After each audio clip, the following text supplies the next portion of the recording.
साथियों नमस्कार, कैसे हैं आप सब लोग। मजामा गेम छो कसा आइस।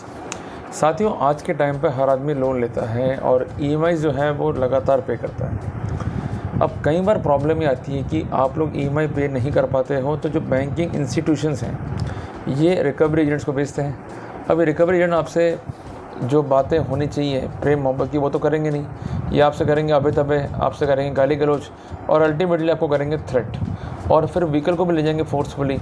तो वहाँ पर गाइडलाइंस क्या है सुप्रीम कोर्ट की और रिसेंट गाइडलाइंस क्या है हाई कोर्ट की, ये मैं डिस्कस करूँगा आज की वीडियो में। ये जो टॉपिक है आपके जो अधिकार हैं उनसे जुड़ा हुआ है, क्योंकि बैंक के पास राइट टू रिपर्चेज है, बट उसके लिए सरफीजियाई नॉर्म्स, उसके लिए आरबीआई गाइडलाइंस को जो है फॉलो करना पड़ेगा।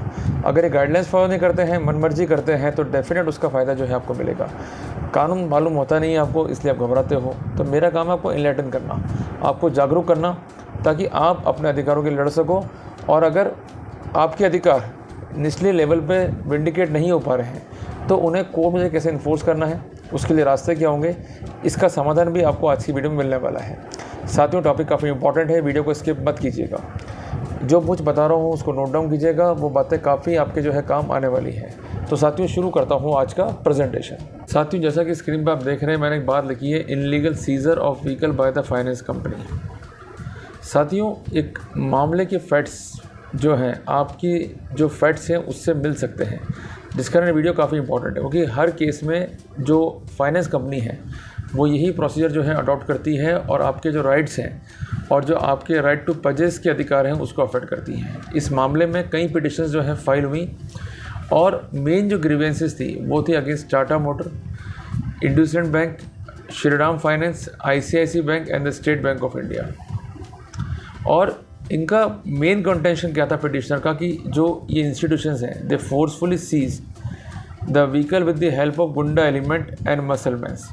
इनके प्राइमरी एलिगेशंस क्या थे कि इन लोगों ने जो गाइडलाइंस हाई कोर्ट की हैं, सुप्रीम कोर्ट की हैं और जो गाइडलाइंस आरबीआई की हैं उनको वायलेट किया है। और इसके अलावा इन्होंने आर्टिकल 21 को भी जो है अफेक्ट किया है, which says that the right to life and liberty are quite important. No one could take it except in accordance with the procedure established by the law.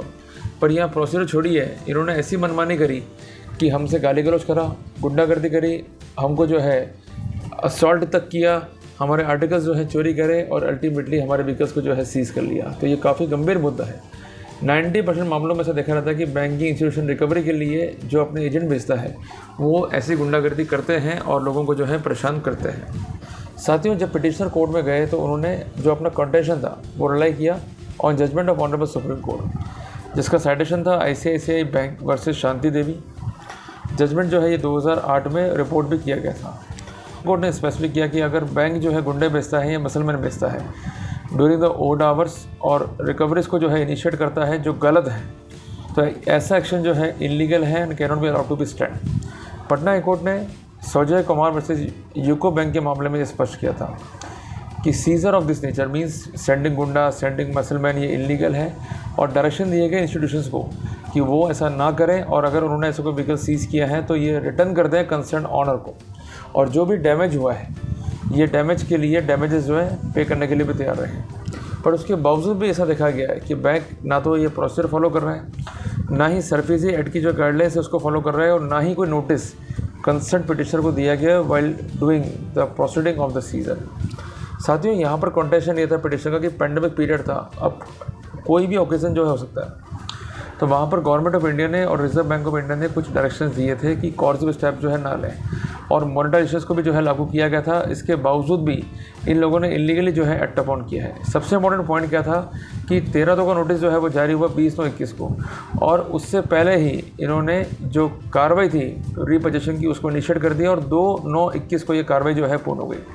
इन्होंने लेटर लिखा भी बैंक को कि हम आपका जो ईएमआई है चुकाने को तैयार हैं, बट इनकी ग्रीवेंसेस सुनने की बजाय इन्होंने जो है अडॉप्ट किया फोर्सफुल मेथड, जिसको हम कहते हैं कॉर्सिव मेथड। इनका व्हीकल जो है सीज हुआ, गुंडा एलिमेंट जो है मौके भेजे गए और इनको फिजिकली मेंटली भी जो है हैरेस किया गया।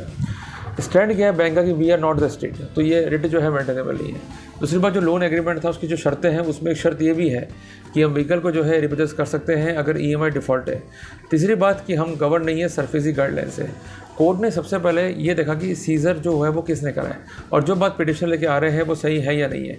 इसके लिए ऑथराइज करा कंसर्न पुलिस को कि आप जो है स्टेटस रिपोर्ट पेश करो।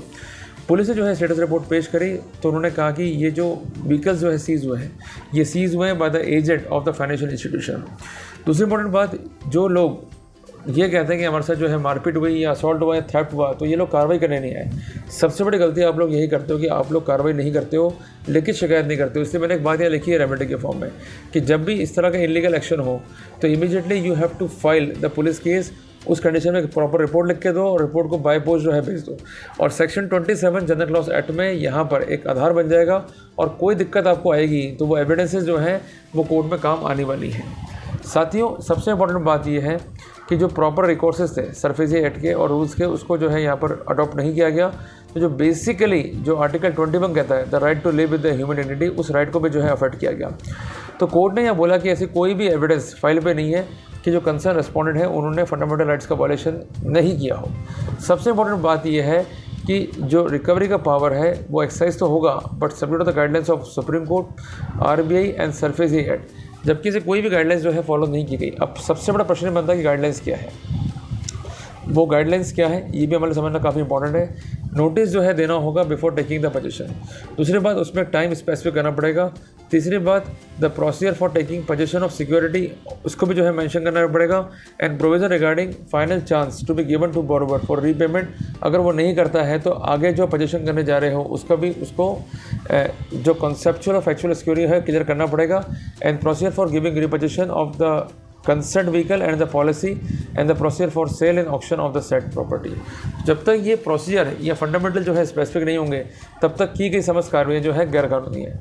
साथियों, जो मामला ICICI बैंक का है उसमें सुप्रीम कोर्ट ने यह हेल्ड किया था कि बैंक ने जो है रिकवर करा है व्हीकल को फोर्सफुली, बट रिकवरी से पहले इनको ड्यू प्रोसेस जो है अडॉप्ट करना था कि पहले बात तो EMI फेलियर हो, उसके बाद नोटिस दे दिया गया हो, उनको रिमाइंडर दे दिए गए हों, तब भी टर्न अप नहीं हो रहे हो तो ये शांतिपूर्वक वे में जाकर जो है व्हीकल को सीज कर सकते हैं। But even though they could not use a force और गुंडा एलिमेंट। इसके अलावा use of foul language, humiliation जो है आप नहीं कर सकते हो, ये टोटली जो है प्रोहिबिटेड है और जो है मना है। तो कोर्ट ने फैक्ट्स को और सर्कमस्टेंस को देखते हुए दो बातें लिखी। सबसे इंपॉर्टेंट बात, the court finds that the action of contesting respondent in seizure और repurchasing of the vehicle without following the RBI guidelines is totally federal. सबसे इंपॉर्टेंट बात क्या है कि जो जुडिशियल प्रोनाउंसमेंट है उसको भी जो है फॉलो नहीं किया गया। इसके अलावा हर आदमी का राइट है to live with the human dignity, जो कि आर्टिकल 21 का पार्ट है, उसको भी जो है फॉलो नहीं किया गया। तो कुल मिला के हम 3 निष्कर्ष जो है ड्रॉ कर सकते हैं कि ये लोग जो है व्हीकल को रिप्रेस कर सकते हैं but in the peaceful way. They could not use the goonda element, they could not use the muscle power, they could not use the abusing words, they could not use any force और power against you. कुल मिला के court ने लिखा कि जो conduct है respondent का, ऐसा लगता है कि इन्होंने किसी भी रूप में जो गाइडलाइंस है ऑनरेबल सुप्रीम कोर्ट की इस संदर्भ में उन्हें कंप्लाइंस करने में कोई भी जो है रुचि नहीं दिखाई और मैंडेट का यहाँ पर क्लियर कट वायलेशन जो है कोर्ट ने देखा। तो कोर्ट ने looking to the fact and circumstances जो इम्पीडेंट ऑर्डर था उसको सेट असाइड कर दिया और यहाँ पर कोर्ट ने डायरेक्शन ये दिया कि जो व्हीकल्स हैं उनको लौटाया जाए और जो इसके लिए जो रिमेनिंग EMIs हैं वो कंसर्न टाइम में जो है कंसर्न पिटिशनर जो है पे करेंगे। तो कहने की बात है कि जो मैटर शांतिपूर्वक सुलझ सकते हैं उन्हें गुस्से से ना सुलझाएं। तो साथियों, है ना इंपॉर्टेंट लीगल अपडेट। अगर हम कानून को पढ़ेंगे, समझेंगे, फॉलोअप करेंगे तो ये लोग हमारा शोषण नहीं कर पाएंगे। अदरवाइज घर पर आएंगे, आपसे गाली गलौज करेंगे और लोगों के सामने हमारी बेइज्जती करेंगे। तो कुल मिला के शांतिपूर्वक तरीके से काम करेंगे तो लोग कॉपरेट भी करेंगे। अगर नहीं करते हैं तो आप इस प्रोटोकॉल के तहत जो है रेमेडी सिक्योर कर सकते हैं। तो साथियों, घबराने का नहीं है, अपने राइट्स को इन्फोर्स करो। अगर इस तरह के ये कार्रवाई कर रहे हैं, सबसे पहले आप इन्फॉर्म करो लोकल पुलिस को। लोकल पुलिस कार्रवाई नहीं करती है, बिफोर मजिस्ट्रेट जाओ और सेक्शन 156 सब क्लॉज 3 CRPC के तहत आप FIR का ऑर्डर जो है वो कोर्ट से लो। इसके अलावा आप एक बात का विशेष ध्यान रखें कि अगर इस तरह की कार्रवाई हुई है जो इसमें आपके साथ जास्ती हुई है तो आप रिट फाइल करें हाई कोर्ट में जाकर और सारे पॉइंट्स को रेज करें और जो लॉ पॉइंट मैंने आपको बताए हैं, जो रिसेंट लॉ मैंने बताए हैं, उसकी लाइट में आप प्लीडिंग्स करें, आर्गूमेंट करें तो आपको सफलता मिलने के जो है चांसेस रहेंगे। कोई भी फाउल एक्ट को जो है अलाउ नहीं कर सकते। अगर निचली कोर्ट नहीं सुन रही है तो अपर कोर्ट जो है सुनेगी। जो रेमेडीज़ कानून में है उसको हमें फॉलोअप करना होगा। भले ही बैंक स्टेट नहीं है, इसके बावजूद भी ये लोग कवर हैं in the जुडिक्शन of the court. और सबसे इंपॉर्टेंट बात, ये रेमेडी जो है एक्स्ट्राऑर्डिनरी है, वो अल्टरनेटिव अवेलेबल नहीं है, जिस कारण ये मेंटेनेबल है और आप इस पॉइंट में आर्गूमेंट करते हुए इजीली जो है रेमेडीज ले सकते हैं।